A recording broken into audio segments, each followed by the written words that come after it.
नमस्कार दोस्तों, मैं ओम शर्मा आप सभी का स्वागत करता हूं हमारे YouTube channel the A1 study पर। तो जैसे कि आप लोगों को पता है कि यूएस के जो प्रेसिडेंट है डोनाल्ड ट्रंप, उन्होंने 12 मुस्लिम जो कंट्री हैं उनके ऊपर ट्रैवल में प्रतिबंध लगा दिया है पूरी तरह से कि वो अमेरिका के अंदर अब किसी भी प्रकार का ट्रैवल नहीं कर पाएंगे। आप लोगों को यह भी ध्यान होगा 2017 में मतलब ट्रंप के पहले कार्यकाल में ट्रंप ने इसी प्रकार का एक बार पहले भी प्रतिबंध लगाया था ट्रैवल के ऊपर, और उसको क्या कहा गया था, यात्रा प्रतिबंध, मतलब इसको मुस्लिम प्रतिबंध के तौर पर जोड़कर देखा गया था। वहां पर ट्रंप ने साफ साफ बोला था कि हम उन देशों को पूरी तरह से अपने देश के अंदर बैन कर रहे हैं जो यहां पर इलीगल तौर पर आए हुए हैं। लेकिन अभी रिसेंटली ट्रंप के द्वारा, मतलब कल ही बुधवार के दिन ट्रंप के द्वारा ट्विटर पर अपना एक ट्वीट शेयर किया गया जिसमें वो ये बता रहे हैं कि वो इस्लामिक जो आतंकवाद है उससे अपनी कंट्री को बचाने की कोशिश कर रहे हैं। आपने भी अभी रिसेंटली देखा होगा कि ये जो प्रतिबंध लगाया है ये क्यों लगाया है, ट्रंप के द्वारा क्यों एक्शन लिया गया है। इसका मुख्य कारण है अभी recently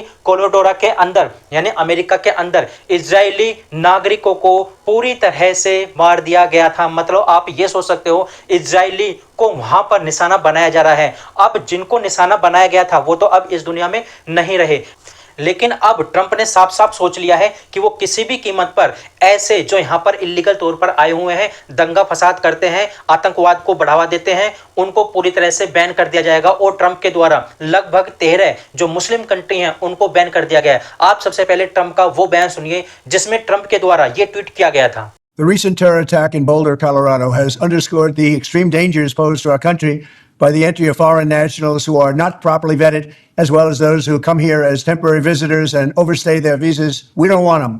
In the 21st century, we've seen one terror attack after another carried out by foreign visa overstayers from dangerous places all over the world. And thanks to Biden's open door policies, today there are millions and millions of these illegals who should not be in our country.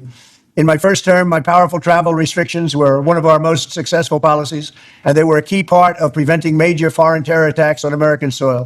We will not let what happened in Europe happen to America. That's why on my first day back in office, I directed the Secretary of State to perform a security review of high-risk regions and make recommendations for where restrictions should be imposed.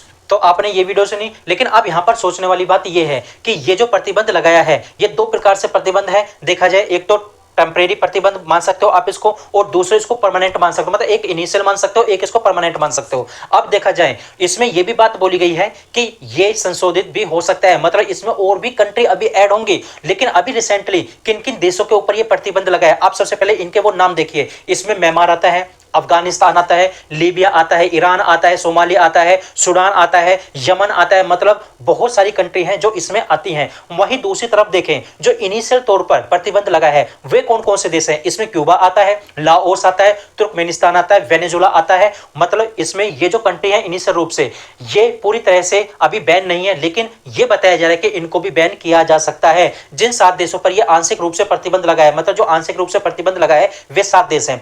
उनके ऊपर यह भी बात बोली गई कि वहां के नागरिक जो देखा जाए अब अप्रवासी वीजा या गैर अप्रवासी टेम्परेरी वीजा लिए हुए हैं वे आवेदन अब इस समय नहीं कर सकते, जिनमें परमानेंट इमिग्रेशन, स्टूडेंट वीजा और टूरिस्ट वीजा भी शामिल है। लेकिन यह भी बताया गया है कि कुछ कंडीशन है जिसमें ये अप्लाई कर सकते हैं। लेकिन ट्रंप ने पूरी तरह से सोच लिया है कि वो अब अपने देश को पूरी तरह से स्वच्छ बनाएंगे, मतलब इस्लामिक आतंकवाद को बढ़ावा नहीं देंगे। आपने भी देखा होगा कि ये जो रिसेंटली घटना हुई थी अमेरिका के अंदर जिसमें इजरायली नागरिकों को निशाना बनाया गया था, उसके आधार पर ये वहां पर डिसीजन लिया गया है। और ये जो जांच चल रही है, ये जो आतंकवादी हमला इसको माना जा रहा है वहां पर, और आतंकवादी हमले के तौर पर ही वहां पर इसी चीज को जांच चल रही है। लेकिन ट्रंप ने सीधे तौर पर यह निशाना लगा लिया है और प्रतिबंध धर दिया है अपने देश के अंदर। वहीं आप लोग ये सोच सकते हो यूरोप के अंदर भी एक ऐसी कंट्री है जो पूरी तरह से अपने देश के अंदर किसी भी मुस्लिम शरणार्थी को शरण नहीं देती।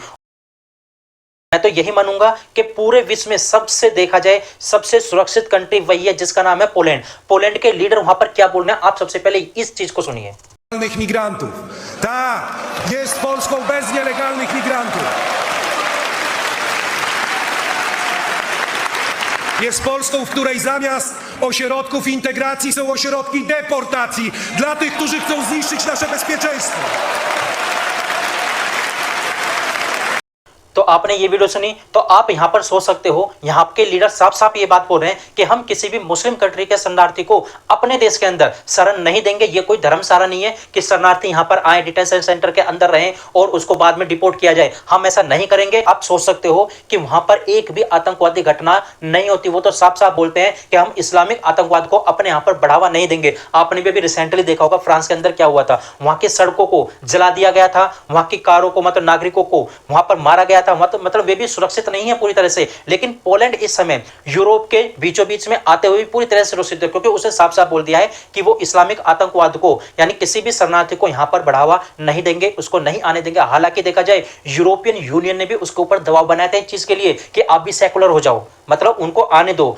आपने देखा होगा फ्रांस ने सेकुलर हुआ, वहां पर क्या हो रहा है, और यूएन ने भी इस चीज के लिए दबाव बनाया था, लेकिन पोलैंड किसी के सामने नहीं झुका। उसने साफ साफ बोल दिया कि पोलैंड के नागरिकों का है। अब उसी चीज को लेकर यूएस भी आगे बढ़ रहा है। मतलब यूएस देखा जाए डेमोक्रेटिक कंट्री है, लेकिन आप यहां पर सोच सकते हो वे कंट्री जो सेकुलर बने हुए हैं वो इसी आग में इस समय पनप रहे हैं। आपने भी देखा होगा भारत के अंदर भी क्या होता रहता है, आतंकवादी घटना होती रहती है, लेकिन जब से मोदी जी आए हैं आतंकवादी घटना काफी ज्यादा कम हुई है, क्योंकि सबको पता है कि मोदी जी जो कहते हैं करते हैं। यदि किसी प्रकार की आतंकवादी घटना होती है यहाँ पर तो उसका तुरंत रिएक्शन भी देखने को मिलता है। पाकिस्तान भारत के अंदर इसी प्रकार इलीगल तौर पर अपने शरणार्थियों को भेजता है, रहते हैं। आपने भी देखा होगा जब ऑपरेशन सिंदूर चलाया गया था उससे पहले क्या हुआ था, यह बात बोल दी गई थी कि जितने भी पाकिस्तानी नागरिक वहां से चले जाएं। तब ये न्यूज निकलकर सामने आते हैं कि भारत के अंदर कितने ज्यादा पाकिस्तानी लोग रहते हैं, इलीगल तौर पर रहते हैं, रोहिंग्याज रहते हैं। आपने भी देखा होगा वे महिलाएं जो पाकिस्तान जाती हैं, वे महिलाएं जो पाकिस्तान जाती हैं, भारत में आती हैं,